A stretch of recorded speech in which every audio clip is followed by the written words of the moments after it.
Mehdi Hassan of The Intercept sat down with Bernie Sanders and spoke about the issue of foreign policy.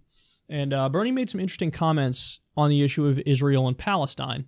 And this is a first for a sitting U.S. senator. So here's what the piece says. These days, unlike other members of Congress, Sanders has no qualms about identifying and decrying the Israeli occupation of the West Bank and Gaza. But does he accept that the United States is complicit in Israel's occupation through its military aid and arms sales? And does he also accept, therefore, that the occupation of the Palestinian territories will never end until the U.S. stops arming and funding the Jewish state? Quote, certainly the United States is complicit, but it's not to say that Israel is the only party at fault, he tells me. However, he adds, in terms of Israeli-Palestinian relations, the United States has got to play a much more even-handed role. Clearly, that is not the case right now.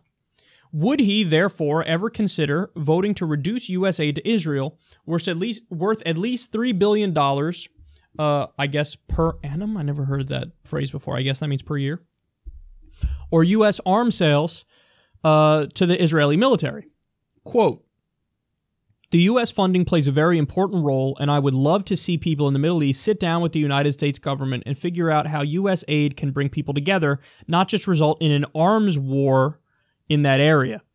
So I think there is extraordinary potential for the United States to help the Palestinian people rebuild Gaza and other areas.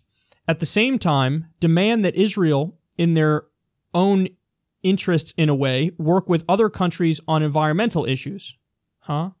He then finally answers my question, quote, so the answer is yes. Okay, so his answer was a little confusing to me there, especially towards the end, when he randomly brings up environmental issues, but he eventually is straightforward and goes, yes, the answer is yes. So the question was, should the U.S. consider voting to reduce U.S. aid to Israel? And he says, yes, we should. Wow. That's a first. I have never heard a sitting U.S. senator say that. But it shows you how far off the spectrum we are on these issues. That the most liberal senator, the furthest he'll go is to say, we can reduce, not eliminate, reduce the aid to Israel because it's fueling the occupation. Now, Bernie Sanders took a lot of shit recently, and rightfully so, in my opinion. I did a segment on it, for slamming BDS, saying he doesn't agree with BDS. Because the argument is, well, Bernie, what the fuck do you want them to do? Anytime the Palestinians go negotiate directly with the Israelis say, we're going to give you nothing of what you want. None of it. We're not going to give you anything. Then they go, okay, I guess we're going to the UN. They go to the UN. They don't end up succeeding. They don't end up getting a Palestinian state. They don't get any of their terms. When they react violently, rightfully so, everybody goes, whoa, what are you doing? No, don't react violently. And then, so their last option is what? Boycotts, divestments, and sanctions to try to put economic pressure on Israel to leave the occupied territories so they can at least begin to move in the direction of getting an independent Palestinian state.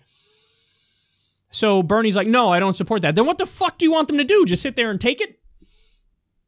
It's clear that what he wants is the U.S. to be more even-handed. I believe he believes that, and he says that. And he wants the U.S. to put pressure to try to get some sort of negotiated deal. But as far as he'll go is to say maybe we could reduce the amount of money and aid, military aid to Israel to try to end the occupation. Look, I would say the way to do it is to support BDS, for the U.S. to get rid of our veto at the UN and say, no, now we're in favor of a Palestinian state, and to eliminate the aid until Israel says, okay, we're going to do a deal here. So you force them to do a deal. You put them in a corner. You say, look, this is your option. Either you get none of the military aid, none of the aid in general that we've been giving you, which is a big dent, huge dent, or you sit down at the table and you do a deal, and then, we can resume some of that aid. So it's a carrot and stick approach, and it's a way of letting them know that we're serious to say, no, we're going to actually agree. Because it's only the U.S. that's really preventing action being taken. Because if you look at the votes from the rest of the UN and the rest of the international community, they're like, yeah, what are we doing here? Come on, we got to get a Palestinian state. Who are we kidding? It's obviously Israel. They have all the power in the region. They're the one that has a powerful military backed by the strongest military that's ever existed. Let's not pretend like there's a 50-50 battle here. And oh my God, Palestinians are so unreasonable. Israel has all the power. If they wanted to, they could grant a Palestinian state today. But they don't.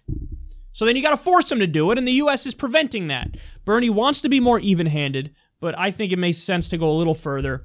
Support BDS, support a Palestinian state openly at the UN, and eliminate the aid until they get serious about negotiating a real two-state deal. So it's good, but it's quite telling that this is the best U.S. senator, and that's as far as he'll go. I don't support BDS, and maybe just reduce the aid. The spectrum that we have on this issue is off of any reasonable spectrum on this issue.